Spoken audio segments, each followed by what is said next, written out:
Hey there, thanks for tuning into Duckbricks. I'm Chris, and just recently, I got a chance to be on a LEGO Masters panel at San Diego Comic-Con 2024. And well, I have the full footage of that panel available for you to check out right now. Special thanks to LEGO and Fox for actually inviting me on the panel as an exhibitor. It honestly was a dream come true to go to Comic-Con and not just be a guest, but also be somebody giving answers on the panel and doing a meet and greet session. So let's see that full panel right now. Welcome to San Diego Comic-Con! Alright guys, today we have an awesome panel and we will bring out Brickmaster Jamie!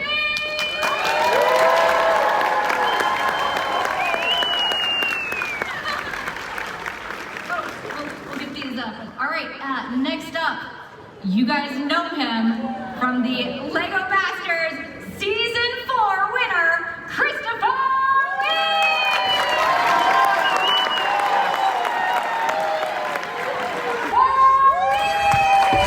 Yeah, let's go!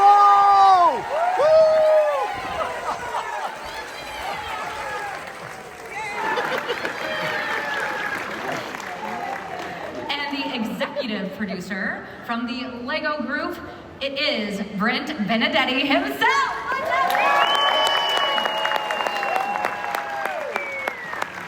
And another executive producer, also from the LEGO group, it is Mr. Robert May. Come on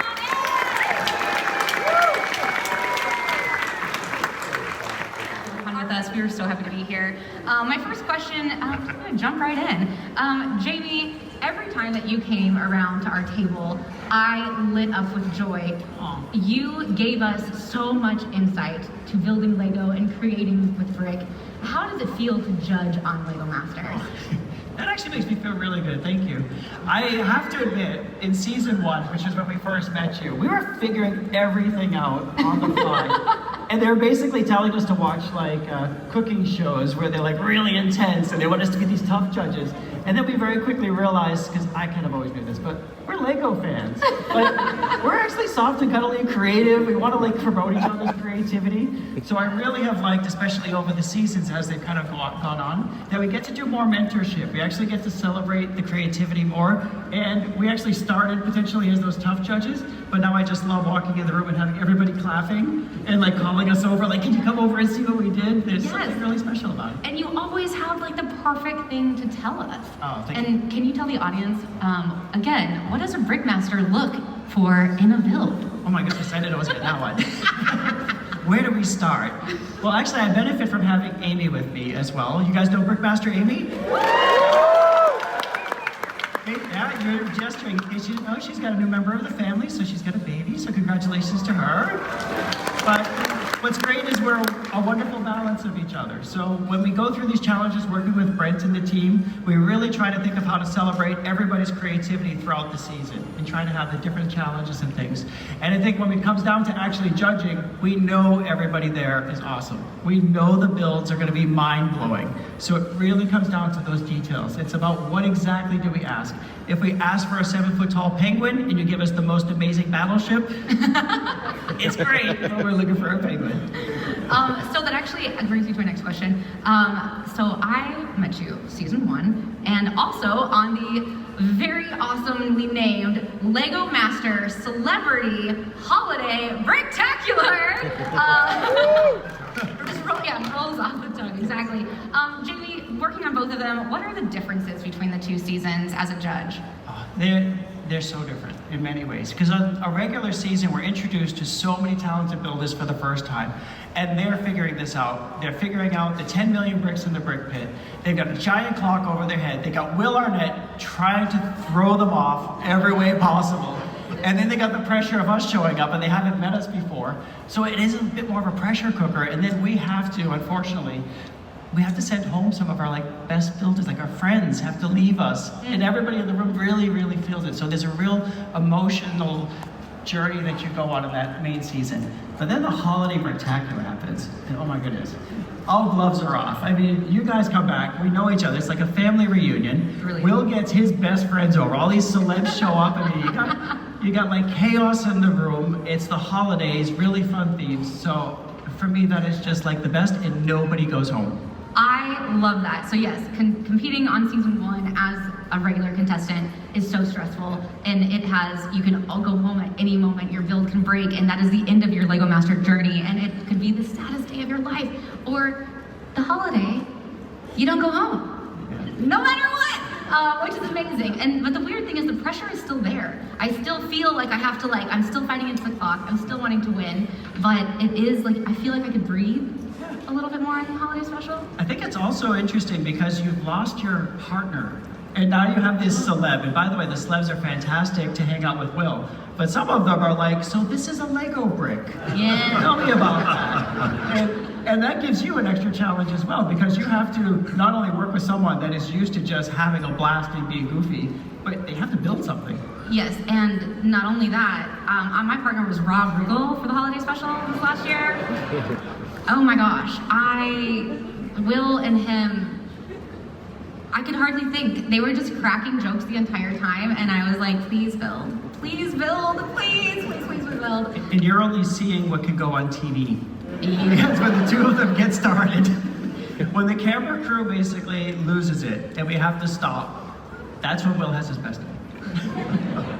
But we actually have a pretty interesting thing to show you. So you've probably seen previous holiday spectaculars, and spoiler alert, we've got another one coming up. And we wanted to give you a little sneak peek, and I think you might recognize the person that's going to introduce it. So I'd like to introduce you to Eric McCormick.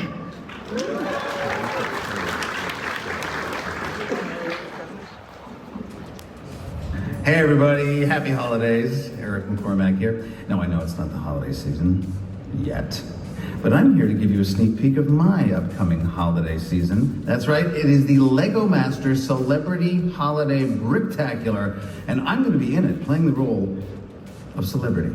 Here's a peek. Join us this holiday season on Fox. It's the Lego Masters Celebrity Holiday Bricktacular.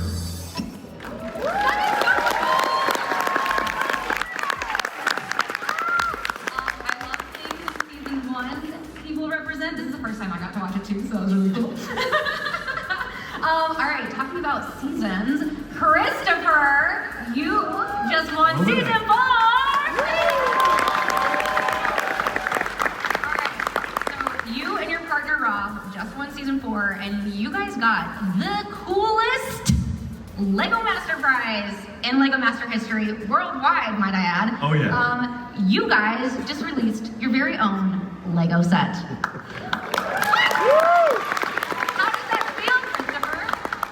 Honestly, as a lifelong LEGO fan, it is more than a dream come true, because never in my wildest dreams would I have ever imagined that I would be going into a LEGO store and seeing a set on shelves inspired by something I made. I do want to say I want to give a big shout out to the designers in Billund, Denmark, LEGO headquarters, who basically took our 8-foot by 8-foot plane, a World Wonderliner, and said, how on earth do we turn this into a marketable and sellable LEGO set? So all the credit goes to them for coming up with this incredible idea of the world map and scaling down the plane, and I'm just blown away by what they did. Is that right there? Actually, for the LEGO fans in the audience, we have some prototypes to show you, which are really interesting because it's pretty rare that LEGO ever lets prototypes be shown, but this was the very first prototype world map. What they did is they took the LEGO Ideas globe set, I think it was like 21130, and they took it and transplanted it onto the LEGO Art mosaic base plates here. So you can see they literally just did a one-to-one translation to try to understand the scale of this. But what's even cooler is that at a certain point, they were considering this scale of a plane. So we actually had some seats or minifigs in there. I have taken literally hundreds of photos of this so I can rebuild it in my own collection, hang it from my ceiling. But it's super cool because this is just a little sneak peek at the development process, and you can actually see the finalized set at the LEGO booth downstairs. I love it! Okay, so Will told you at the very beginning, like, whoever wins this season, it will be made into an actual set. You have the largest set in America or the world? It is the largest Lego set collection in the world, technically. So the world record is currently 6,000. I have over 9,000 sets. But to get the record, I need to send in a video filming every single one, counting on camera. So I will get it, just not anytime soon. So you still have time to beat him. That's what I heard. Hey, you know, I'm accepting any challengers. Meet me outside. So how did you feel? Like, did you and Robert, after you heard that news, what did you and your partner decide?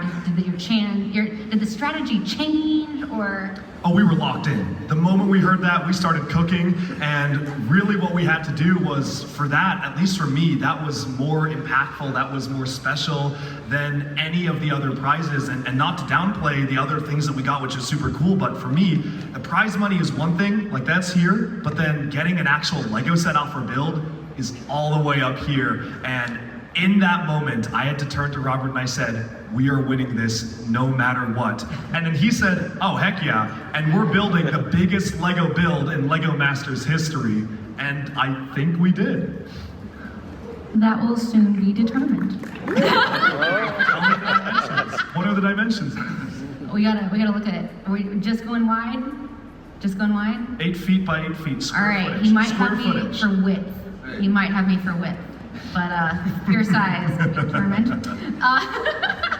So when you built this set on the show, not the actual set, what was the most important thing that you wanted the Lego Masters in Billund, or excuse me, the Lego designers in Billund to take from that? They're basically masters as well. But really what we wanted to convey with the World Wonderliner was this passion for travel. And a lot of what I do is I love to get a chance to meet people from all sorts of different backgrounds who share all sorts of different perspectives and come from different environments, but all can be united by one thing. And usually that thing is Lego, or maybe it's building up a company, but in this case, it's united by a love for travel. So any way or shape that took, I was totally game to make sure that there is a Lego set to celebrate travel. And it's so perfect because it now falls into the brand new theme of building together, so you can actually build it with your family, put together different quadrants of the world map, and it's just couldn't be more perfect as a concept.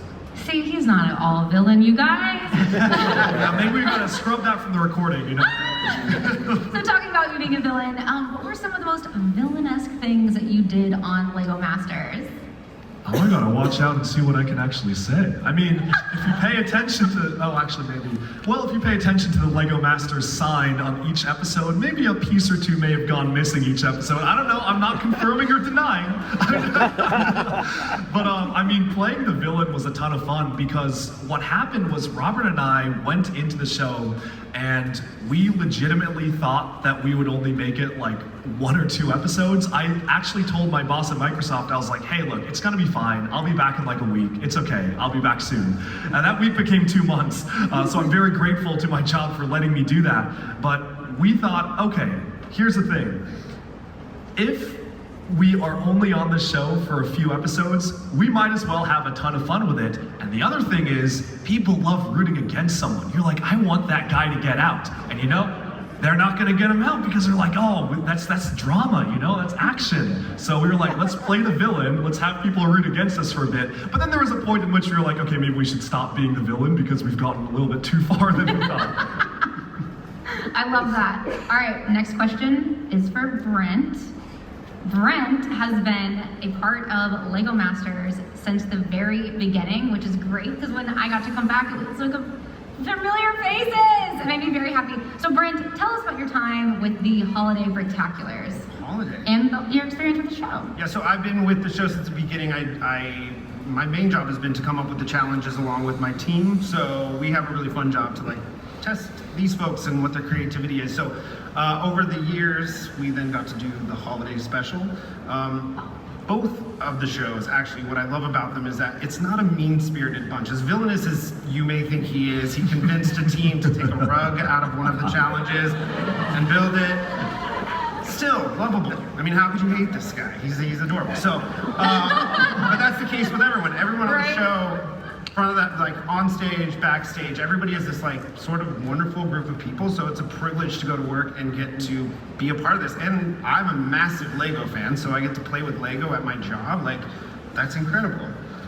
All right, so have you seen the world's largest collection in person? Have you seen his collection in person? I watch him walk down the stairs backwards week after week or day after day as he posts videos, so I know of it, but I have not seen it in person. Yeah, so you are going to have the world's largest collection.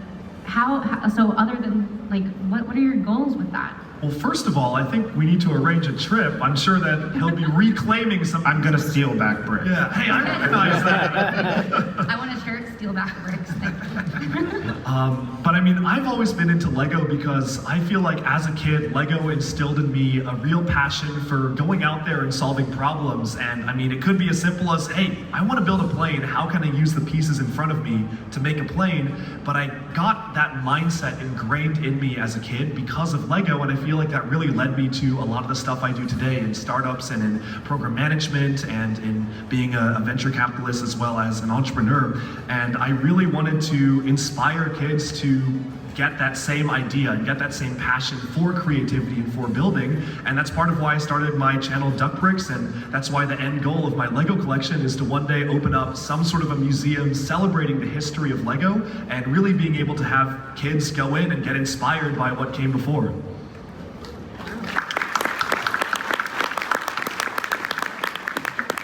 All right, we have Blake, please roll the Project Andrew video. No. You went to Billund to build this set, meet with designers. We have a very special video of his trip that we want to share. That's right, let's roll it. The team that wins the LEGO Masters finale will be flown to LEGO Group headquarters in Billund, Denmark to turn your final build into an actual LEGO set. The winning team is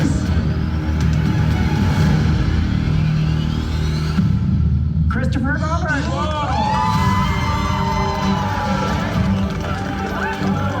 Having your idea get turned into a Lego set is such a rare, once-in-a-lifetime opportunity. I am completely serious when I say that. So many dreams have just been fulfilled, and things that I never in a million years would have imagined that I would be doing have happened in the span of just a few hours back. This trip to Denmark really opened my eyes, seeing sets being designed and put into action. And I still feel like it's as surreal as it felt on that first call, jumping into a meeting and saying, hey, we're designing your Lego set. What should it look like? The World Wonderliner. Robert, Christopher, we want to show you the model. Here it is. trying to translate, I don't know how many thousands of Lego bricks you make into a real-life Lego set, and trying to translate what is the story you're trying to tell. Growing up, travel was a huge part of my life and my family's life. We used to go on trips multiple times. It gave me a lot of new perspective as to where I came from. That shapes a lot of my morals today. We had members of our family come and build it. So now you can actually do that at home as well, and build it all over again. We imagine that families will celebrate the places they've been or dream about the places they want to go. So a family could choose to display it this way with all of their pictures on a table somewhere in their home, or they might want to hang the map on the wall. Yeah. That's exactly what we want people to do.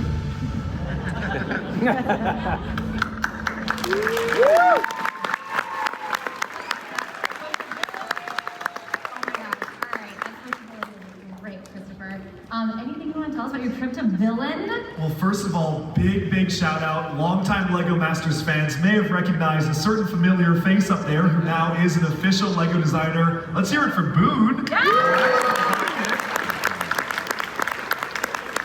As well as, of course, Samuel Johnson. You may know him from such hit sets like the LEGO Bumblebee set, which just came out. He's an expert LEGO designer, so those two really collaborated on making this a reality. So I just want to say thank you so much to them. They could not have chosen the two most perfect designers to make it. Oh my gosh. What's the set number for Bumblebee? I would say too, so the journey started really, the start of filming that episode and then airing to the end, and we've been traveling around now the last several months. The trip in Billund. Next week in New York will be the official launch. I think August 1st. The set is out and available to the public. So we'll be in New York together. And I think your folks are coming out. Sam and Boone are going to fly over.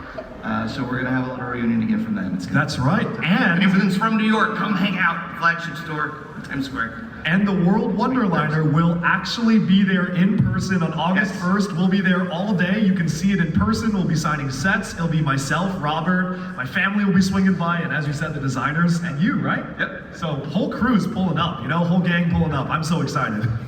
It's great. All right, the question we've all been waiting for. Is season 5 coming soon, and what can you tell us about it? Yes, I'm happy to report that season 5 is complete. We shot season 5. It's just being finished up, and it is coming soon. I think I have something special from our favorite host of Lego Masters. A video from Will Arnett. Let's have a look. Hey there, Comic-Con. Will Arnett. Well, now, Just in the you're here because Fox wanted me to attend because bunch of reasons. They're aware that after we share a sneak peek of Lego Masters Season 5 and our next holiday spectacular, that the excitement will be too much to handle. It is just next level fandom. We say this, the Swifties have nothing on the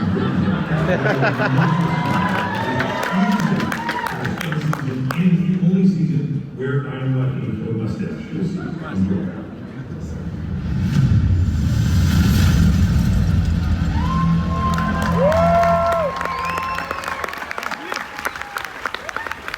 We have some awesome IP with Wicked and Batman. These two haven't seen this yet, so they're as surprised as you.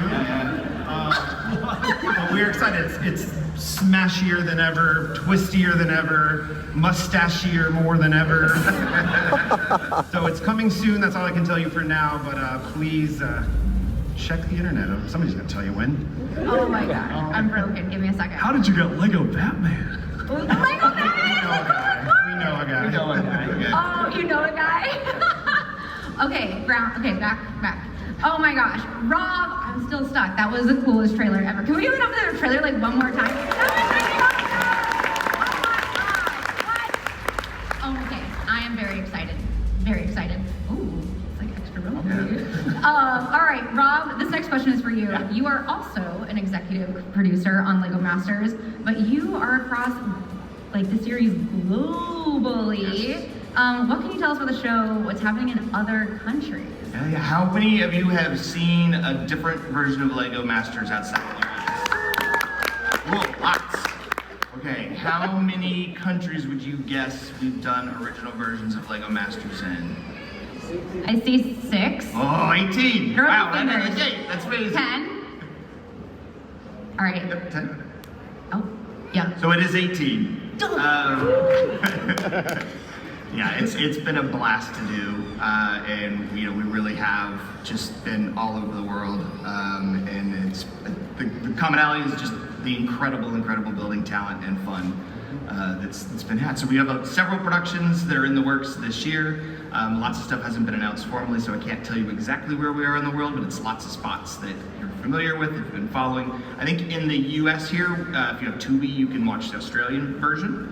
How many of you have seen any of the Australian version before? Right. Yes. So for what's out this year, Lego Masters Australia just wrapped their season 6 and aired, and that was kind of an iteration, new version of the series, right? So it's Grandmasters. So if you're not familiar, we have not aired here yet, but to watch it, different contestants from around the world came to compete against Australia in a truly epic competition, of which we have a builder here. Representing the USA. Representing the US. Crystal and Michelle Brooks. Yes, that's correct. Joined forces and had an epic time. Down under. And so this Crystal having you out is just really to thank you. Thank you guys. You've done America proud. Been around the world. Right. We actually have a little something to share for your time now. What it means to be a massive 2-time champion of Lego Masters. Oh, I can't wait. We have a video to share.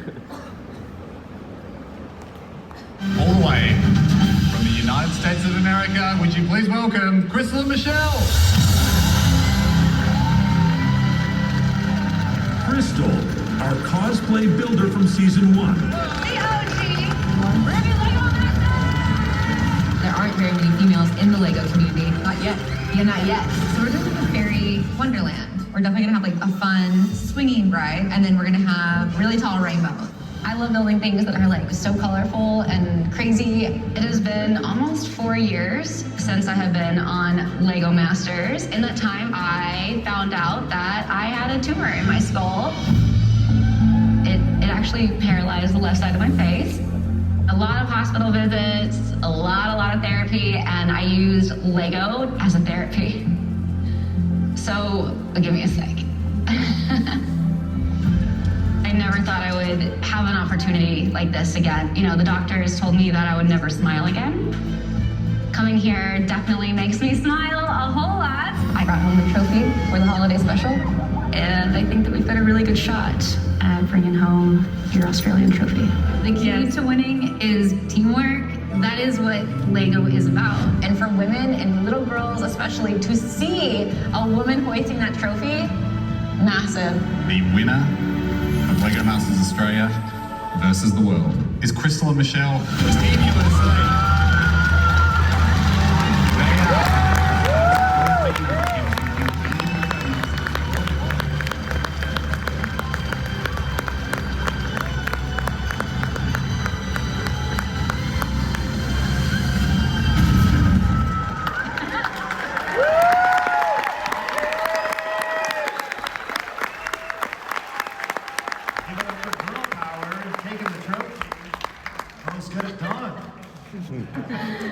I did that.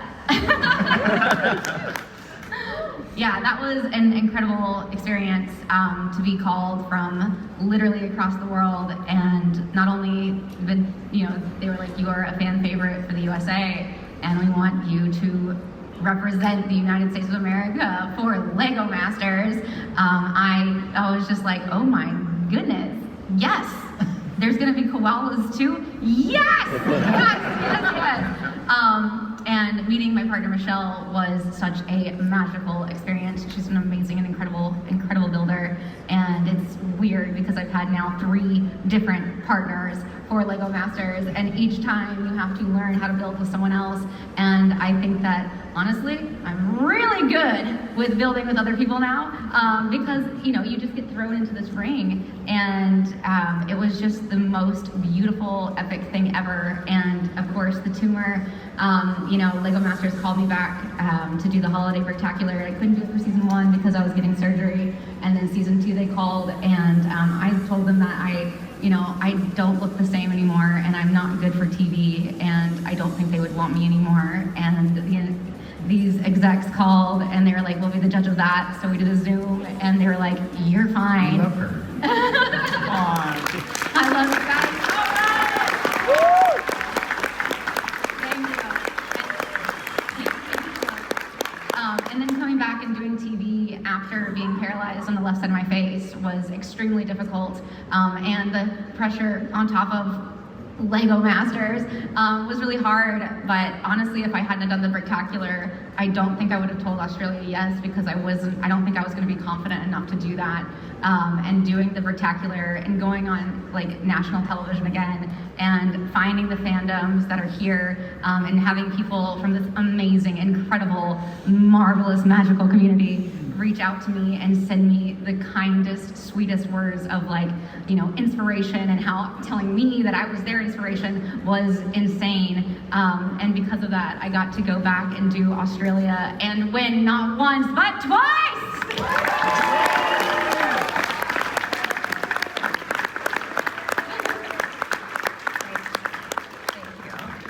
Christopher, how many times have you won? Crystal, how many Lego sets do you have? I got a few. With that, we are actually going to open up for the questions. Yeah. So if you guys, there's a mic right here. There we go, right there. I see a little one. What's up, dude? Ask me about Bionicle.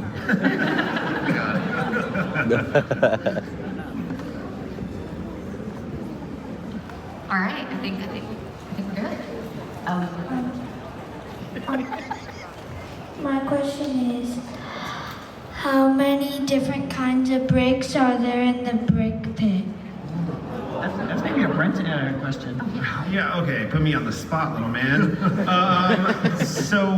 Gosh, there's hundreds. There's 10 million bricks in the U.S. version supply, on stage, backstage, and in our what we call the catacombs, where there's a team of brick suppliers come and reset that brick pit constantly. So 10 million elements are probably 500 different pieces. You probably know better, you're in that space. My last show was Australia. I mean, there's a lot. More than Australia. I'll go home and count and get back to you. Great question. Thank you. And what is your question, sir? Go on. Oh, thanks for coming all the way out here. Also, nice to see you, Brent. Nice to see you. My question is for a young, hopeful, Lego master that just has a bunch of bricks in their room. How does one start training to build big? How do we think big? Because, I don't have that much Lego. I mean, how did you guys train? So I literally started just buying bulk brick. Like, I would go search online, and the creator sets are my absolute favorite. So getting the creator set, doing the 3-in-1s are the best, and then building a 4th or 5th one. Just see what you can come up with those creators, and also document your work. Take photos of it, and then start a portfolio. Most of us have portfolios now, and that is what these guys are looking for. I went through a pretty rigorous training regimen with Robert that we set up where we pretty much spent an entire week not sleeping, just building, memorizing techniques. We would practice building spheres quickly, doing the math to actually get different sizes of spheres memorized so we could write out the calculations immediately if we needed to. We would also practice building animals, buildings, humans, but I think that kind of the really interesting thing that, at least on Lego Masters, that's really important, and I'm sure Jamie could talk to this a lot more, is that I feel like a lot of my original mentality with building was locked into minifigure scale. And I would always try to make things work for minifigs. And I love minifigs, and I think minifigure scale is amazing. But when you're on the show, it really pushes you to go outside of minifig scale, think outside the box, and come up with what is a big icon that you can focus on that really looks good on TV, but is physically massive and big. And that was just drilled into our heads over the course of the show. So, I mean, it was absolutely a big learning experience for both of us. And I think one thing that people probably don't realize is having that giant clock over your head can be the hardest thing on the show. So you also have to be able to deliver on that. So even when you have all this training and all these great ideas, we can throw a twist at you. We can actually mix things up. Will can come over and just destroy your plan. Oh, yes. Like, he loves it. So you really have to be flexible, and you really have to be good with your time management too. All right, sweet. Thank you. You're welcome. That was a good question. Hi, thank you guys for coming out here. This has been just an amazing panel. So earlier, Jamie, you mentioned that there are times when like Will and Rob are riffing with each other so much that you had to cut things that couldn't air on TV. My question is for all of you, what is the funniest thing that maybe Will or has said or done that couldn't make the final cut? I'm not allowed to say that in here. Yeah, I want to come back for another season, so. I will say that, working with Marshawn. Oh, Marshawn. Marshawn was hilarious. That guy loved playing practical jokes. He would, write stuff on our page or like X out little things that we were doing. And of course he was with Dave, and Dave was also super mischievous. So those dudes got in so much trouble. Yeah, Marshawn is a dangerous mix with Will. I'm half expecting him to pop up from behind this podium right now. Just everywhere that we didn't know he was. But yeah. Who was more rambunctious, Rob?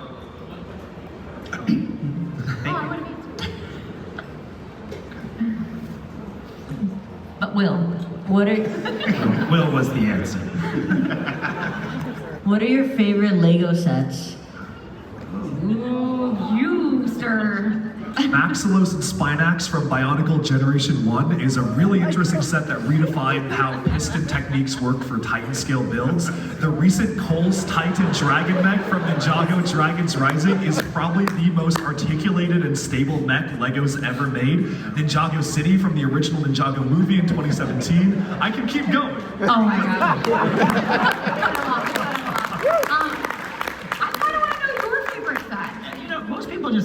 Star Wars. I like succulents. Galador. Pirates of Barracuda Bay is my current favorite set. I just bought that set! It's a dream set. What was yours? Pirates of Barracuda Bay. I literally just bought it. Yeah, we have the same exact set. Yeah. Nice. Thank you. What's your favorite set? Yeah. The Harry Potter series. So I have an obsession with cats. And this involves that. Has anybody made a cat Lego build? On season 4. So Fourth season. He has. Yeah, we had kittens running wild on set for an episode where we had to make interactive kitten condos. Yeah. How was your experience? You know, kittens are very suspicious characters. One thing, you think they're thinking one thing, and then the next, they're very capricious. So we had to build for kittens in season 4, episode 2, I believe, and that was quite the challenge, and it was certainly really eye-opening trying to build a Lego model that was also safe for a cat to climb and play in. We had a ton of fun, but honestly, not our strongest challenge, I'll be honest. I had a kitten named Diana that was adorable. All the kittens from the show, in case you didn't know, they were all almost instantly adopted by the crew. I didn't know that. That's cool. The problem with kittens climbing Amy, right? That became Amy's wardrobe. Oh my gosh. It was, she's the tallest thing in the room. Yeah. So cats like to go high, and they would just kept looking at her wardrobe like, no, not the suit, not this, yes, the suit. Where is Sir Fluffington? I need to exact my revenge. Oh my goodness. Great question. Thank you. Thank you. Hi, my question is, what is your favorite season that you've ever watched? Ooh, I'm gonna go with 2. I know it's not one of mine, but I love the Builders from season 2. I feel like they just had incredible masters on that show, on that season. For me, it was probably Lego Masters Australia. The season number is eluding me, but the final build was this really amazing mechanized crab versus a sea serpent atop like a breaking bridge. That is the coolest thing I've ever seen built on the show, and if I were up against that team, it would have been over. We would have been so cooked. I have to say for me, it's probably the first holiday spectacular because we were just figuring it out, but also having Leslie Jones there tap dancing in front of us. He actually tried on Amy's heels, and he was still shorter than me. So it made me feel good. It was just so loving and so wonderful. Every Robert? season's got 1 or 2 super big standouts. It's such a mix and such a blur. Parts of season 3 for sure is a brick. I think for me is one of my favorite challenges. So I'm not gonna pick a favorite. Can I say a favorite moment? What's for? They're all my babies. I can't pick. Right, you're close. Does everybody agree that Caleb and driving off the cliff was like favorite moment? Yeah. Yeah, 100%. That's a great question. Thank you. Thank you. I love Caleb. If you all could build something here that is worthy of San Diego Comic-Con exhibition floor, what would it be? Has anyone seen Rivendell? I think that's pretty cool. Oh man, that's a great question. I mean, if you go down to the booth, there's so many incredible displays. There's got like the giant Spider-Man. I mean, that's the work of master model builders. I don't even think I could ever dream to do something like that, but if I could, it would probably have to be something either Marvel related or I love Lord of the Rings. So when you brought up Rivendell, just like a gigantic Lego Sauron would be so cool. All right, Bryn. No, let the builders talk about it. Robert, if you could build, Robert. If you could. See how it is, okay. No, I mean, you're not wrong. I build a ton, but I build with my kids a lot. So I feel like I rebuild. I'm a better rebuilder. I could come over and just rebuild all of your builds. We could do that. We could set that time up. Lego Star Wars Rebuild the Galaxy coming out soon. Cross promotion advertising. I love it. I think I personally would love to build an interactive thing. Like, I would love to build something that kids could walk through, completely built out of Lego, very similar to the artist studio that we built for Australia. I love building life-size, lifelike things out of Lego, and if I could build something that really tricks the eye and makes everyone come in like an immersive experience, that to me, if you guys do that, I would love to be on the team. Thank you for that question. Love the outfit. What was your hardest build in LEGO Masters Season 4, and what was the easiest? Easiest, I'm gonna be honest, I don't know if I have an answer to that because every single one presented its own very unique and difficult challenges thanks to this guy right here. You made it really hard for us. Hardest build though, well, I mean, I have to pick out of like 5 or 6 of them. Oh my goodness. I think honestly, the hardest one was probably the roller coaster episode 9. Basically what happened is that we had this crazy idea to make a motorized spiral lift mechanism. And in my head, I kind of pictured it and I was like, okay, I'll spend an hour and a half on that. It cannot be that hard. Like, just put a little thing spinning and it'll lift it up. Oh no. 8 hours later, Jamie comes over and in the nicest terms possible, he was like, I don't know if that's physically possible. But see, the issue is, I had already spent 8 hours doing it and told the judges I was gonna do it. So if we didn't deliver then, I was convinced we were going home. So it was either do or die, basically. So it was very stressful, but it was a lot of engineering and a lot of trial and error, but managed to figure it out. I still think we could have made that overall coaster a lot more aesthetically pleasing if I didn't burn 8 hours on the mechanism, but you know, you live and learn.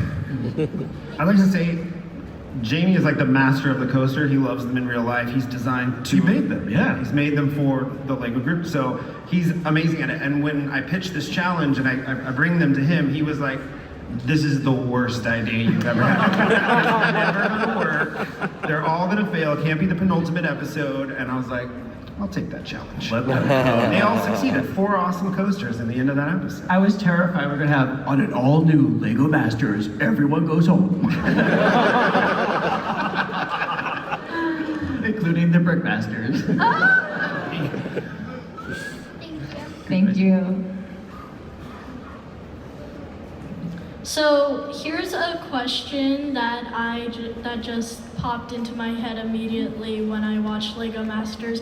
What inspired the Brickmasters to actually start this? What inspired you guys to actually? What inspired LEGO Batman / Will to make this show?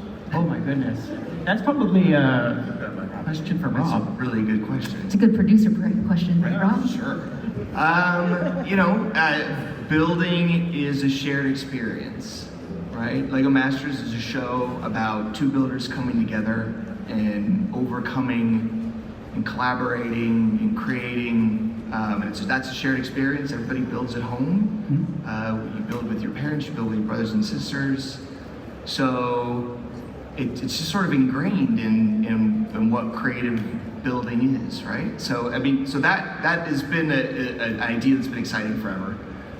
So the opportunity came up to take that further, right? So take that so that they are pressured a lot.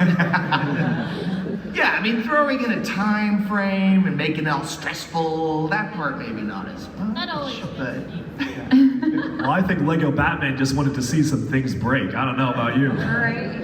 And as far as Brickmasters, we actually auditioned for the show. We had like 11 p.m. in Denmark calls, and they show us pictures of models and say, hey, how would you critique this? What do you think? And if you were an animal, what kind of animal would you be? They wanted to see how crazy we were and on the spot we were. So we worked really hard to get here, but it's such a treat because we get to meet all of you guys and see how much of an impact it has on you. So it's like one of the best decisions we've ever made. What a cool question. I didn't know that. That's cool.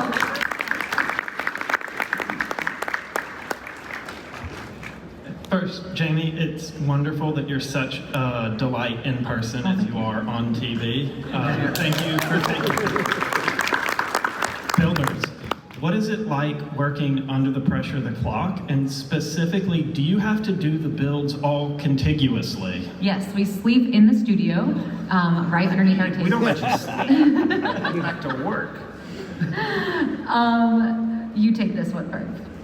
You can take it. Oh no, I mean, thankfully the builds are split up over the course of usually 2 days, maybe a little bit more. I think I could have done it all-nighter, you know, but it is split up. So thankfully there are lunch breaks, and there's kind of broken up breaks in between builds, but all the building time you have is accurate to what you see. So that clock is correct. There's nothing extra given. Like, you are on the clock. The only time you get your hands on the bricks is when the clock is ticking down. Now, being able to be on this panel was one of the most special experiences of my life, and my apologies for the delay in posting this video. I was waiting for official footage or the actual clips of the panel that I could just go ahead and post, but unfortunately I never actually got that, so we had to rely on good old trusty Jonathan, aka Mini Superheroes Today, who I brought to Comic-Con with me so he could film some footage and also experience the event himself as well. So thank you to Jonathan for filming all the footage you're seeing right now, but overall, this was so cool, and I'm incredibly honored to have had the chance to do this. It is definitely something I'm going to remember for the rest of my life, and I hope you enjoyed taking a look at my LEGO Masters Comic-Con 2024 panel. Alright, and with that, we have summed up the LEGO Masters San Diego 2024 Comic-Con panel. I hope that you enjoyed living through the vicarious moment of experiencing the panel in person. Thanks so much for being here, and bye for now.